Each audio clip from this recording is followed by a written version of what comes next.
இப்பொழுது கூட நம்ம ஆதியாகமம் 1-2 அதிகாரங்களை நம்ம இவ்வளவும் பார்த்து கொண்டிருந்தோம்.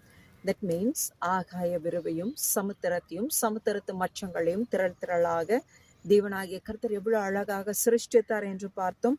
தென் ஊரும் பிராணிகள், பறவைகள், பட்சிகள் என யாவற்றையும் மிகவும் அழகாக இந்த இயற்கை செல்வங்கள், மரம், செடி, கொடி, புல், பூண்டுகள், தென் மனித குலம், உங்களையும் என்னையும் கூட தேவனாய் கர்த்தர் எவ்வளவு அழகாக பார்த்து பார்த்து சிருஷ்டித்தார் என்று சொல்லி பார்த்தோம்.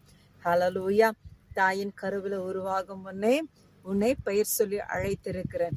இதோ தாவீது சொல்லுகிறார், தகப்பனே, என்னுடைய கருவை உங்களுடைய கண்கள் கண்டது. என் தாயின் கருவுல நான் கருவாக என்னுடைய எலும்புகள் எல்லாம் உருவேற்படும் நாள் முதற்கொண்டு உங்களுடைய புத்தகத்துல எழுதி இருக்கிறதுன்னு சொல்லி மிகவும் அழகாக சொல்லுகிறார். ஹல்லேலூயா. அப்படிப்பட்ட வல்லமையுள்ள தேவனுடைய